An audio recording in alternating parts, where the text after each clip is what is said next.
43. Further, the good person has thoroughly seen the formation skandha as empty.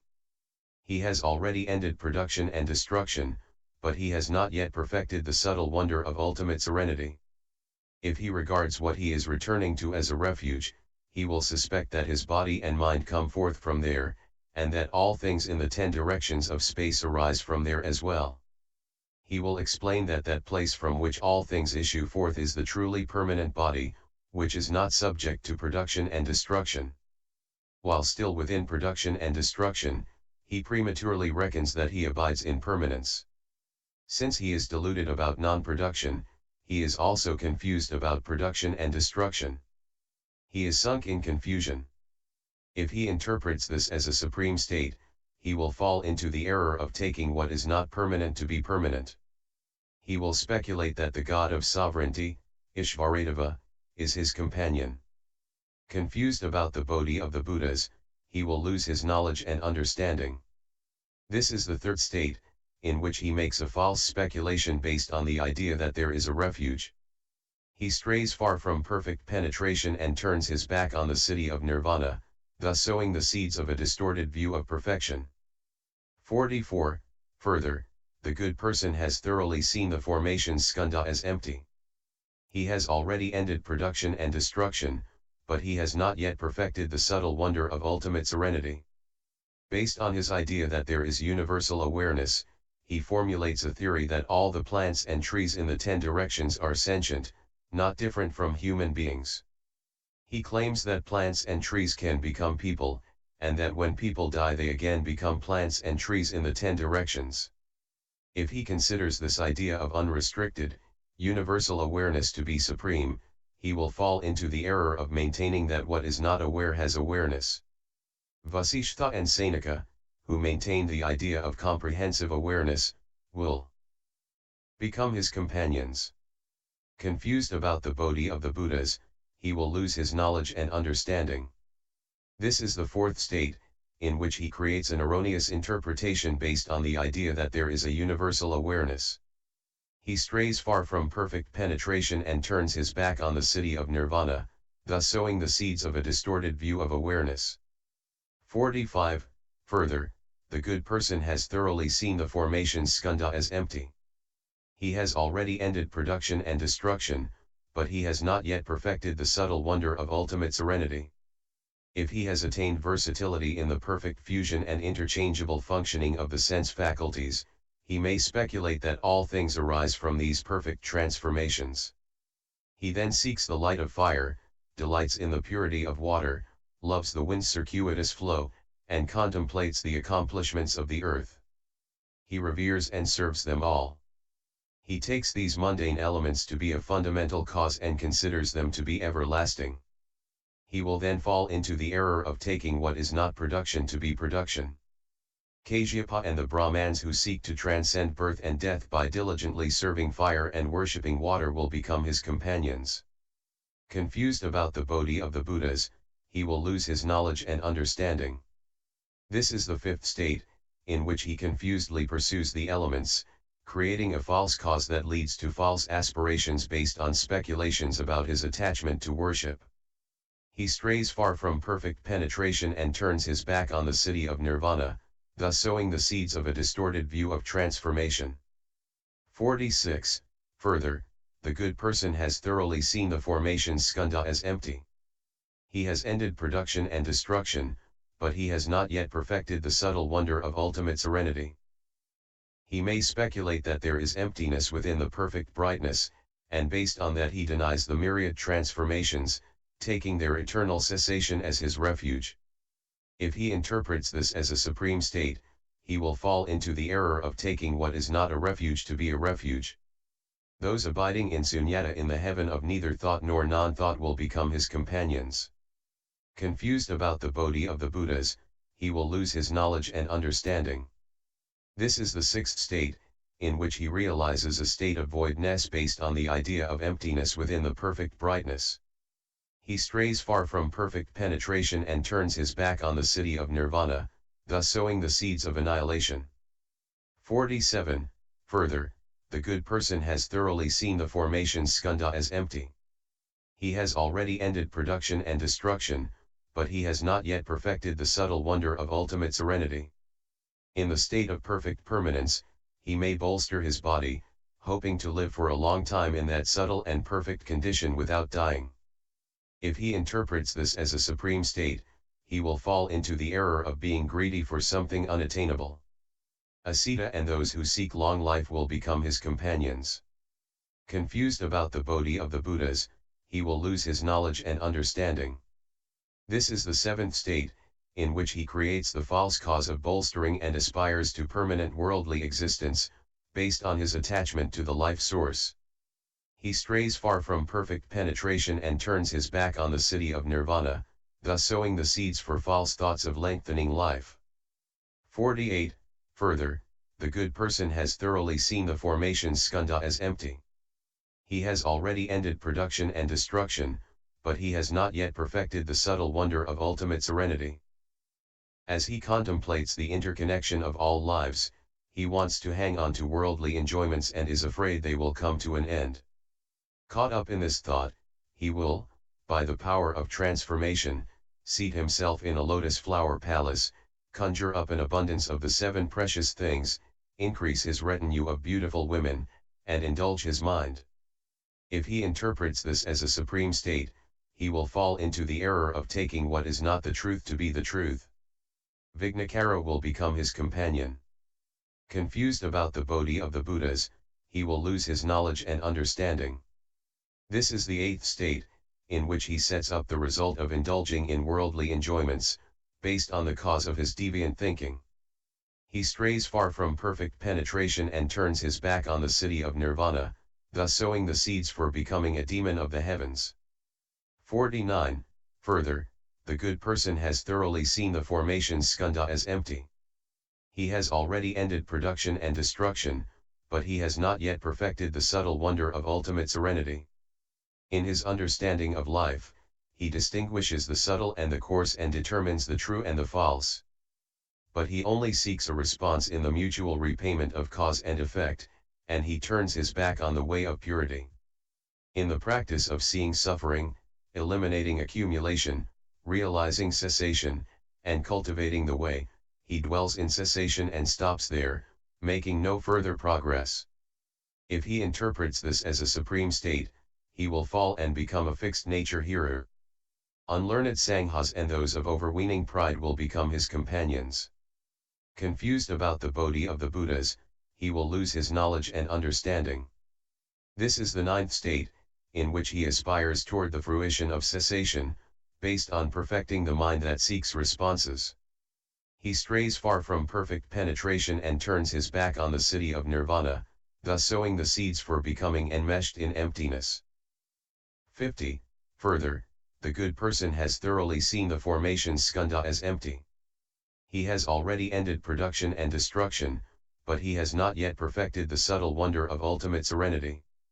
In that perfectly fused, pure, bright enlightenment, as he investigates the profound wonder, he may take it to be nirvana and fail to make further progress. If he interprets this as a supreme state, he will fall and become a fixed nature pratyeka. Those enlightened by conditions and solitarily enlightened ones who do not turn their minds to the great vehicle will become his companions. Confused about the Bodhi of the Buddhas, he will lose his knowledge and understanding. This is the 10th state, in which he realizes the fruition of profound brightness based on fusing the mind with perfect enlightenment.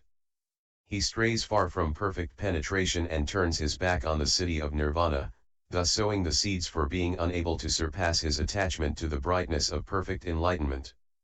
Ananda, these 10 states of dhyana are due to crazy explanations along the way. Relying on them, the cultivator becomes confused and claims to have attained complete realization before actually having done so.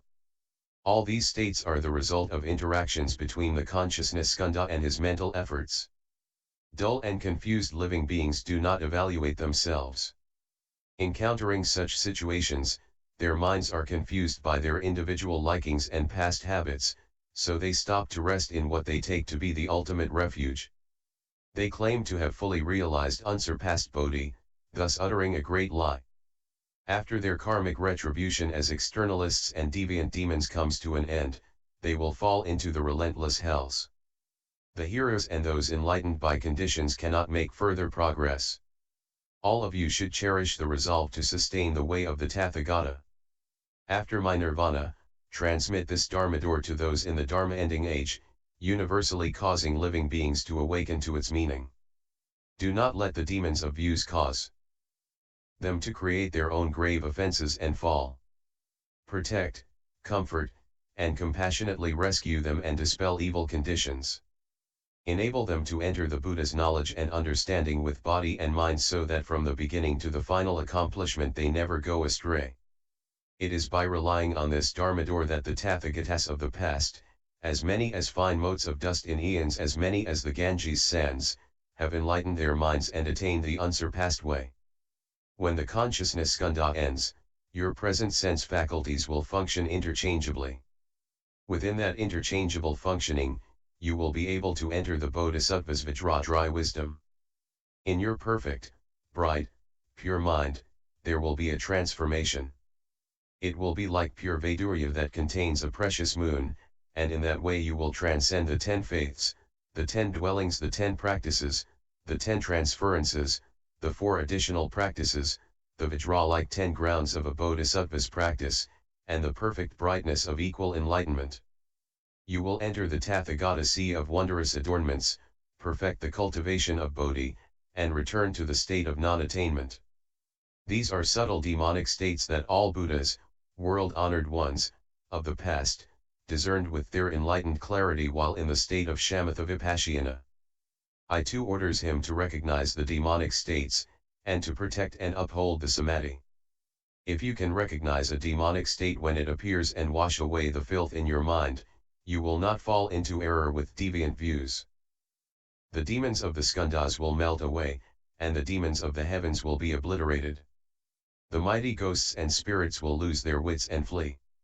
And the Li, Mei, and Wanliang will not dare to show themselves again. You will directly arrive at Bodhi without the slightest weariness, progressing from lower positions to great nirvana without becoming confused or discouraged. If there are living beings in the Dharma ending age who delight in cultivating samadhi, but who are stupid and dull, who fail to recognize the importance of dhyana, or who have not heard the Dharma spoken, you should be concerned lest they get caught up in deviant ways. You should single-mindedly exhort them to uphold the Dharma mantra of the Buddha's summit. If they cannot recite it from memory, they should have it written out and placed it in the dhyana meditation hall or wear on their person. Then none of the demons will be able to disturb them. You should revere this final paradigm of the ultimate cultivation and progress by the Tathagatas of the 10 directions. Ananda then arose from his seat. Having heard the Buddha's instruction, he bowed and respectfully upheld it, remembering every word and forgetting none. Then once more in the great assembly he spoke to the Buddha. The Buddha has told us that in the manifestation of the 5 skandhas, there are 5 kinds of falseness that come from our own thinking minds. We have never before been blessed with such subtle and wonderful instructions as the Tathagata has now given. Further, are these 5 skandhas obliterated all at the same time, or are they extinguished in sequence? What are the boundaries of these 5 layers? We only hope the Tathagata, out of great compassion, will explain this in order to purify the eyes and illuminate the minds of those in the great assembly, and in order to serve as eyes for living beings of the future. The Buddha told Ananda, the essential, true, wonderful brightness and perfect purity of basic enlightenment does not admit birth and death, nor any mundane defilements, nor even empty space itself. All these are brought forth because of false thinking.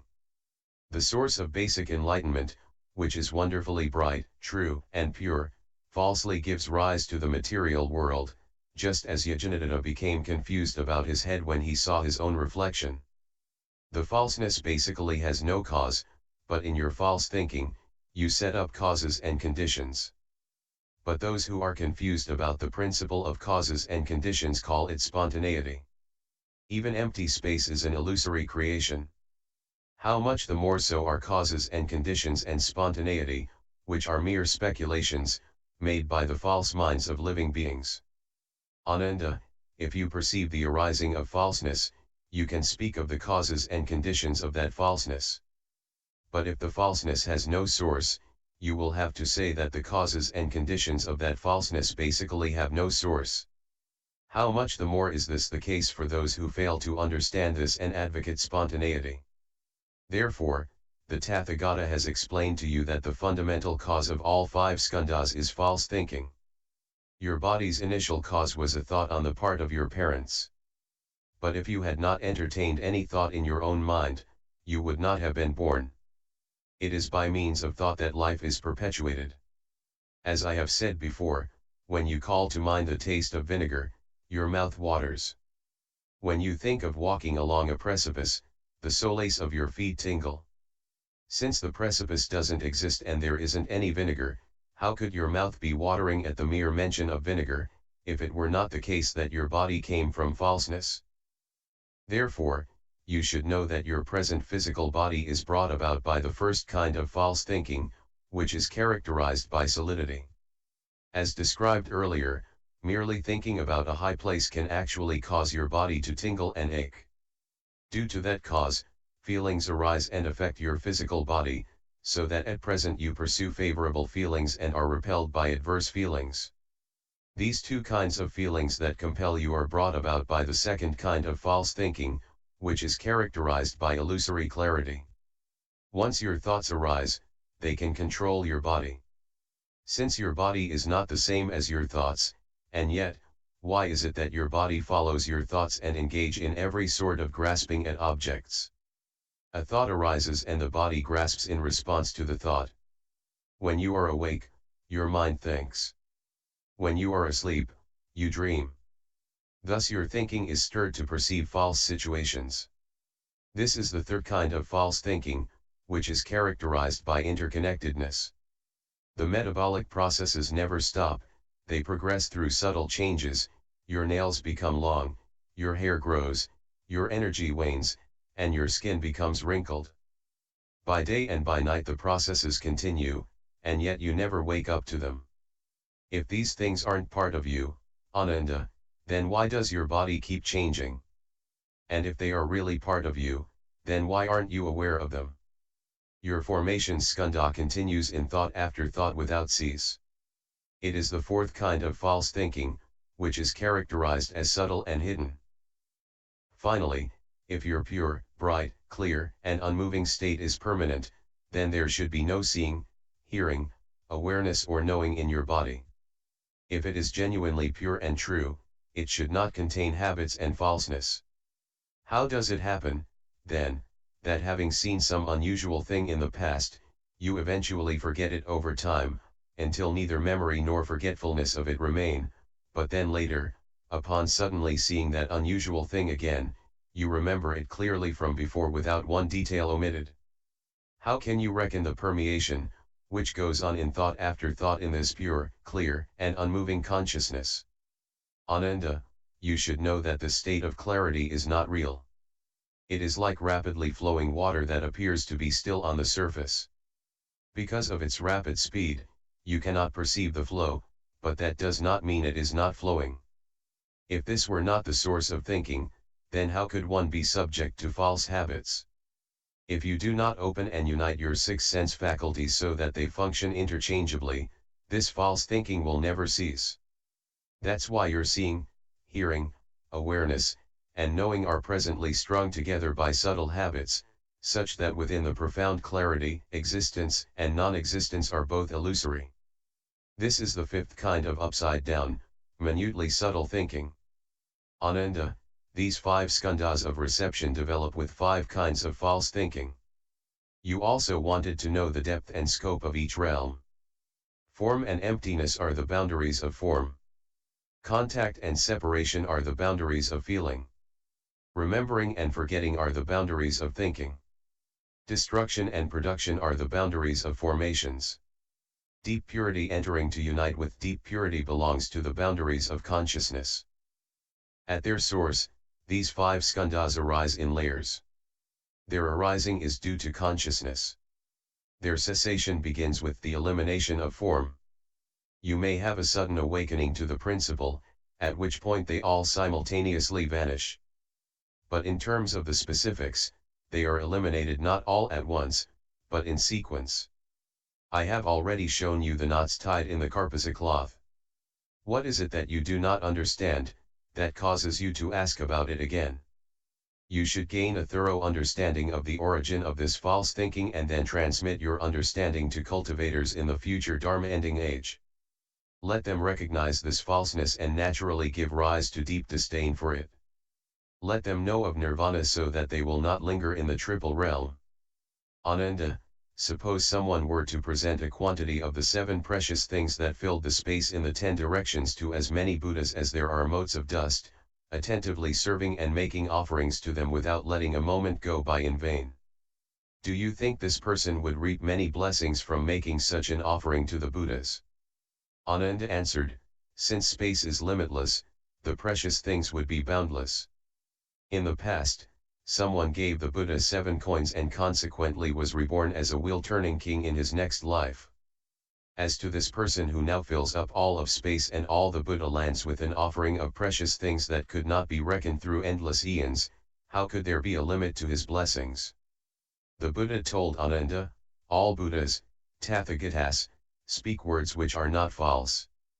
There might be another person who had personally committed the 4 major offenses and the 10 parajikas so that, in an instant, he would have to pass through the Avicii hells in this world and other worlds, until he had passed through all the relentless hells in the 10 directions without exception.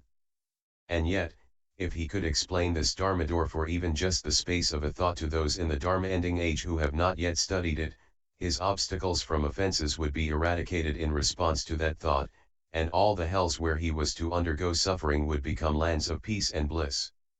The blessings he would obtain would surpass those of the person previously mentioned by hundreds of thousands of millions of billions of times, indeed by so many times that no calculations or analogies could express it. Ananda, if living beings are able to recite the sutra and uphold this mantra, I could not describe in endless kalpas how great the advantages will be. Rely on the teaching I have spoken. Cultivate in accord with it, and you will directly realize Bodhi without encountering demonic karma. When the Buddha finished speaking the sutra, the bhikshus, bhiksunis, upasakayas, upasikas, and all the gods, humans, and asuras in this world, as well as all the bodhisattvas, those of the 2 vehicles, sages, immortals, and pure youths in other directions, and the mighty ghosts and spirits of initial resolve all felt elated, made obeisance, and withdrew. End text.